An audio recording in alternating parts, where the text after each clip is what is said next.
बात करेंगे कुछ सियासी खबरों की।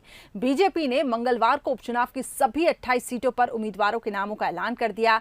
जौरा, ब्यावरा, आगर इन सीटों पर पेंच फंसा हुआ था। जौरा और ब्यावरा में बीजेपी ने पिछला चुनाव हारे पूर्व विधायकों को ही मैदान में उतारा है, तो वहीं आगर में दिवंगत मनोहर ऊंटवाल के बेटे मनोज ऊंटवाल को टिकट दिया गया। बाकी बची 25 सीटों पर कांग्रेस से बीजेपी में शामिल हुए नेताओं को मैदान में उतारा गया है, जो पहले से तय था। टिकट के ऐलान के बाद बीजेपी नेताओं ने सभी 28 सीटें जीतने का दावा किया। उपचुनाव के लिए नामांकन 9 अक्टूबर से शुरू होना है और उससे पहले बीजेपी ने अपने उम्मीदवारों के नामों का ऐलान कर दिया है। तो बीजेपी ने तस्वीरें साफ कर दी है। बीजेपी ने जो पत्ते हैं वो खोले हैं।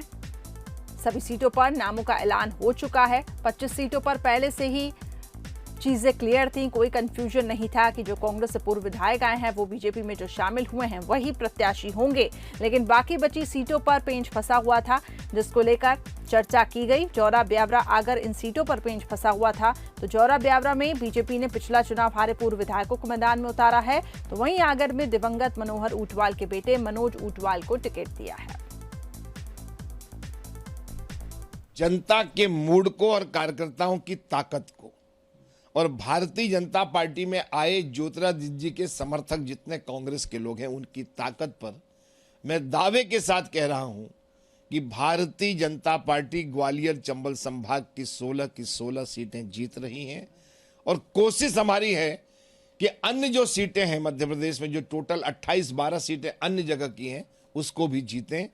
केंद्रीय चुनाव समिति ने जो प्रत्याशी घोषित किए हैं वाकई वो अभिनंदनीय और सराहनीय हैं और सभी के सभी जीतकर आने वाले हैं। 25 वो उम्मीदवार जिन्होंने त्याग किया मध्य प्रदेश की जनता के लिए अपने पदों का, और वहीं दूसरी ओर जो भारतीय जनता पार्टी के विधायक दिवंगत आदरणीय श्री मनोहर ऊंटवाल जी के कारण रिक्त हुई सीट आगरमालवा पर मनोज ऊंटवाल जी, और ब्यावरा में श्री नारायण पवार जी और जौरा में श्री सूबेदार सिंह जी को